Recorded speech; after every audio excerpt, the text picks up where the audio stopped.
I was gonna put the stuff away, but I'll do that in a second. Hi there. Tonight, I wanted to talk about FOMO. And for those that are unaware, this is what it means.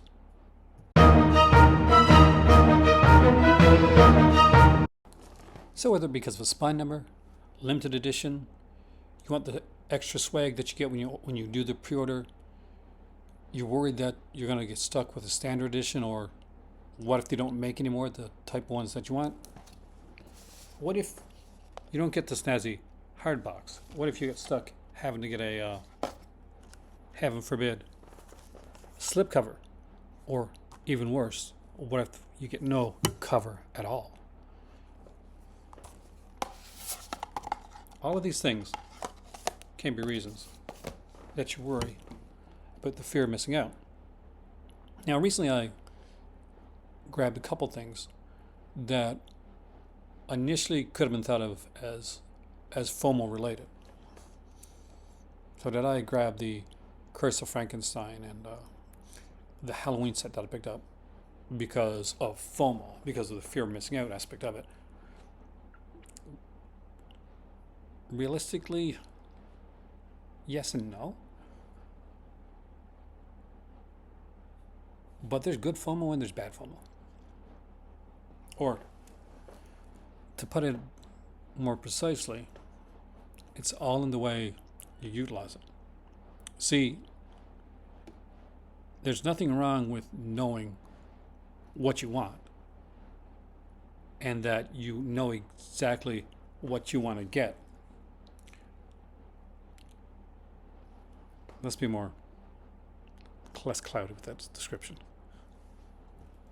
We'll go with my most expensive purchase, which was the Halloween purchase, okay? So, there's two ways that can go.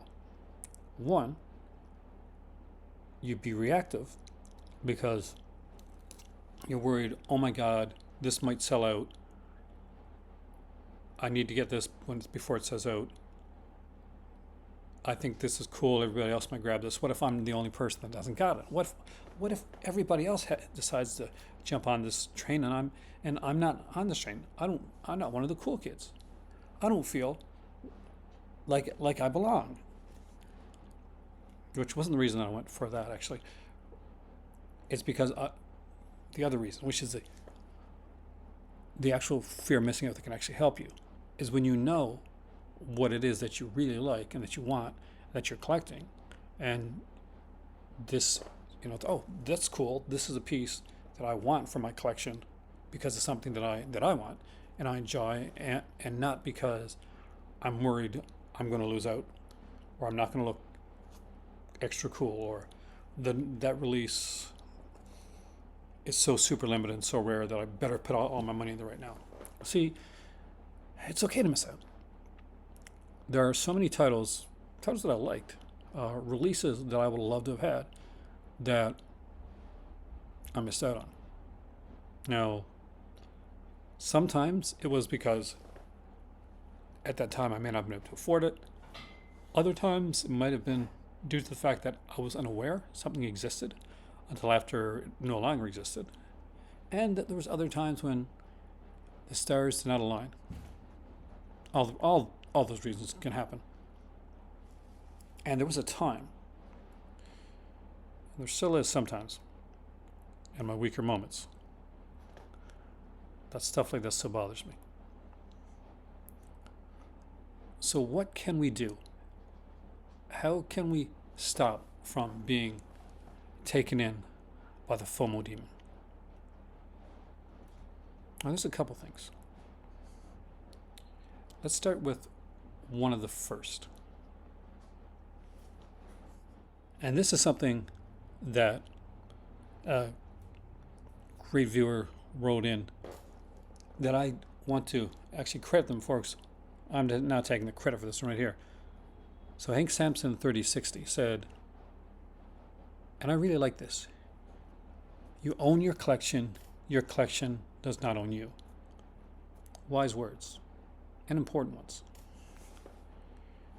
It's important for you to know what it is that you're collecting. might seem pretty simple, right? Collecting movies, you're collecting physical media here, curating titles. It's not always that simple. It wasn't for me, especially not when I started out. And I'm 15 years in, and I'm reevaluating, yearly sometimes, even more than that, exactly how I collect and what it is that makes me happy. See, the reason I can pass up on certain releases that are out there, like numbered releases, spines, slipcovers, and stuff like that, is because, in all honesty, I'm not collecting slipcovers. Now, you could be. I'm just speaking about me personally, and I'm stopped collecting a long time ago for any type of spine number. I don't care to get every number of every release out there. I don't need to have every Criterion release. I don't need to have every Vinegar Sin release. I'll get the ones that I like, but I won't grab something because it's a certain company with a certain spine on it. I like imprint films. Now, does that mean I would grab any imprint films just because they has the imprint eye on it? Of course not. Now, would I grab some bigger releases because I trust that label that I mightn't from another one? That's a possibility. But more so than anything, I'm going to grab the stuff that I like, that I want, and I know that is going to get watched in my collection. The Halloween set that I'm picking up, the pumpkin and steelbooks, it all aesthetically, it looks amazingly pleasing and is fantastic. But I probably wouldn't grab it, not alone, if I didn't like the films that are in it. Even if I do own some of them, because I collect Halloween, and I know I collect Halloween. So I know that's something that I don't mind putting the time, money, and effort to double dip on. Now, does that mean that there's not other releases out there that I could probably get if I didn't pick that up? Yes. There's the thing, though. I have made that concentrated choice to say, this is worth it enough for me to offset the other possibility. Now, whereas if this would have been, I don't know, say, I don't know, Blade Runner. I like Blade Runner, right? But if that would have been like a huge Blade Runner set, for instance, or Blade Runner 2049, okay, we'll go with that, which is decent. I wouldn't feel the need to get it in the same way that I would the Halloween set, because I'm not collecting Blade Runner that way. Like Hank said, you own your collection does not own you. And the more you start to discover what it is that you like and what gives you joy when you collect, the easier it becomes for you to pass up and not worry so much about the FOMO aspect of it. Which brings in the other aspect. If you're watching this, you're on YouTube, and 9 chances out of 10, you've probably watched a lot of YouTubers, right? In collecting and all this type of stuff. I know I do. Do you ever feel like, okay, so I like this YouTuber, all these YouTubers are talking about this here release, maybe I should grab this? Before you do, because I've done this before, more times than I'm comfortably willing to admit, it's important to realize, am I getting this because I want it? Or am I grabbing this because I see hype about it in the community? If the hype in the community and your love for it are, go together, fantastic. Then you're picking up release that you want. Right behind me on that screen, you can see I'm looking at the Jerry Anderson Thunderbirds 60th anniversary set. I'm very tempted by it, actually. Extremely tempted. And if I hadn't picked up the other 2 releases that I picked up, I wouldn't have even blinked. I'd already have this in my cart and pre-ordered by now. I'm still thinking about if down the road this could be a possibility, because I know I love the Anderson stuff. Whether it's be Thunderbirds, Joe 90, Captain Scarlet, Space 1999, Space Patrol, any of that stuff. I love all this stuff, and would love to collect it, especially now the Andersons are doing their own Hammer Films type of versions for their own stuff, and this is the very first release. Now, if I didn't like Thunderbirds, if I thought that this is the silliest looking puppet show, and I don't get it, and I don't feel anything for it, and I just picked it up because it had a nice few discs and some blueprints and a shiny cover, well, I wouldn't be doing myself any favors, and more than likely down the road I'd probably either get rid of it or be in my shelf, and I wouldn't have enjoyed it. And every once in a while somebody like, oh, you got that, and you get that like sort of sense of pride for a second, but then you realize, you haven't watched it, you probably haven't even taken it out of the wrapping. It's not something you can probably talk about with somebody that comes in and would be excited to see it. So why exactly did you get it? I've been there. To thine own self be true. Know what you like. Buy what you like. When the hype train pulls out of the station, you don't need to be on it. Unless it's something you're really excited about and you're right in front of that train, hyping it because it is a you thing.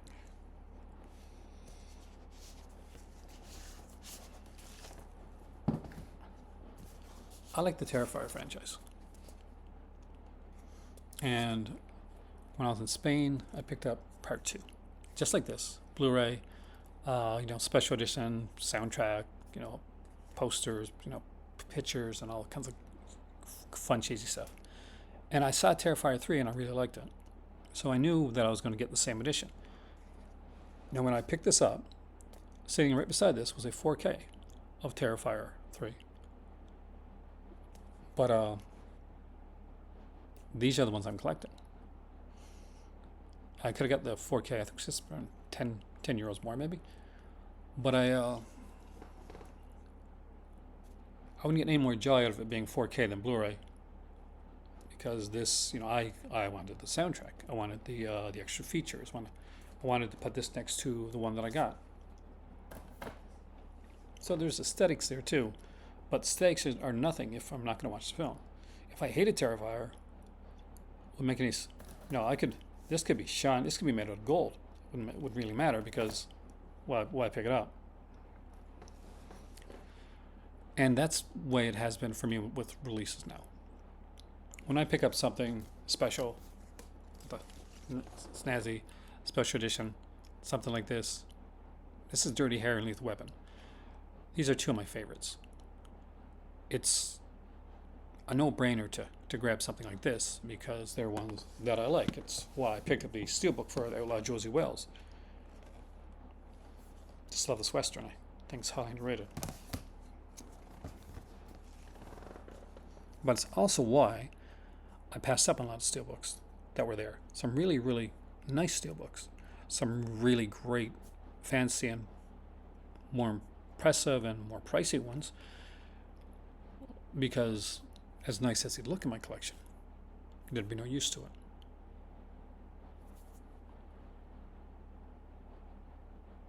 But FOMO can get you. And there's one thing that really bothers me. And I went back and forth on it. And some websites, including ones that I like, you'll often see there's this many left. There's a counter that'll count you down to when there's 5 left, when there's 10 left, that type of thing, right? And it's often meant to be, or supposedly meant to be helpful. But I worry sometimes because I've been caught up with this. Is that counter and its perceived scarcity or almost time up, tick, tick, tick, tick, tick, tick, tock, is that going to subconsciously make me want to go out and grab something that I really don't need to get? Which at the end of the day, let's be honest here, I'm an adult. If I do, that's on me. not the it's not the company. But it doesn't help, does it? I mean, it can if it's something that you really, really want. But how often have we looked during sales, for instance, at the things that were going out of stock or to print? Sometimes it'd be a slipcover, steelbook, a certain edition, maybe have an extra disc. Maybe there's something special. Maybe there's really hardly anything special about it at all, but there's only a few left, and you don't wait for the standard edition, right? You want that collector's edition. Even if you've never seen the film before, even if you really aren't sure if you're going to like the film, or if it's even a good film. Because you need it, don't you? Do you? Oh, look, it's down to 5. It's down to 4. It's going to be sold out really soon. It's a trap we all go into. Early vinegar syndrome cells. A lot. This guy here. I'd go directly on right away. I'd put the things in the cart that I wanted to get. And then I would look at the releases. I would go through one at a time. Oh my God, how many's left of this one? Oh, there's still a few hundred left. That's good. I'll leave that one. This one's down to 40. That could be gone by tonight. That could be gone in a little bit. I better grab that right now. Not thinking, did I want this before? And the answer to that, a lot of times, was not really. I have films in my collection that I may not have got if I'd thought about it a little bit longer. Because, yes, say it with me, folks, fear of missing out. All you can really do is look at the films and titles that make you feel happy, the stuff that you like. But also take a little bit of time and look at the stuff that you might have picked up that sat on your shelf. That, if you really think about it, honestly, you're probably not going to get to for a while, if at all, because you bought it at a time when it seemed like it was rare, it was going out. And afterwards you may have had, even if you didn't think about it first, a little bit of buyer's remorse. Something we all have. Fear of missing out is a big thing in the collector community. And we'll talk about it more. But let's leave it here for now. We'll put a pin in it and discuss more on the fear of missing out and how it affects us and how you can take that in a positive manner as well.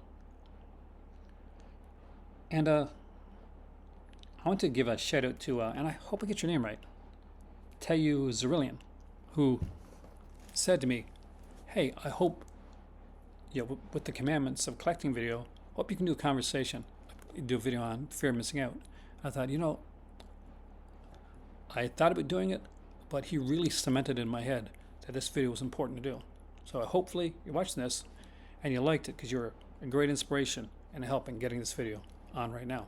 So in the comment section down below, let me know any negative and positive FOMO experiences that you had, and maybe you can give other people here some suggestions on how they can maybe not do the same thing that we've done. My name is Aaron. This is a Call to Cinema, and we'll see you next time. I think I'm going to watch Dirty Harry, because I actually do like that film. Oh God.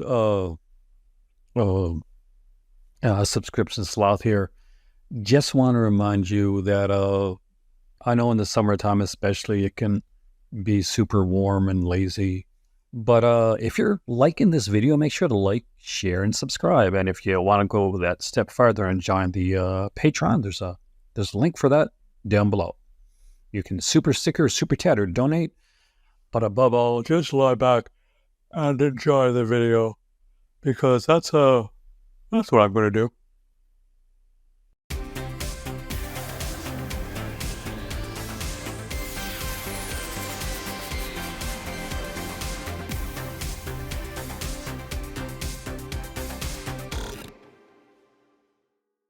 Hey there, so maybe you're kind of wondering what's with the coffee machine at the beginning of the video, the Dolce Gusto, me making a cappuccino.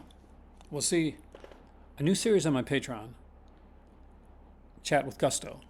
I discuss topics just like these and many others, and dive even deeper as I sit down, get a drink in my Gusto, and chat on topics like collecting, FOMO, Halloween 2007, and many other topics that are exclusive, videos that are exclusive on my Patreon and in my membership. So if you want to check that out, I would really appreciate if you go in there, because as little as $1, you can go onto my Patreon and check out a lot of amazing back videos and some upcoming ones like some alternate fives, chat with Gustos, and so much more. Thanks for watching, and I'll see you next time.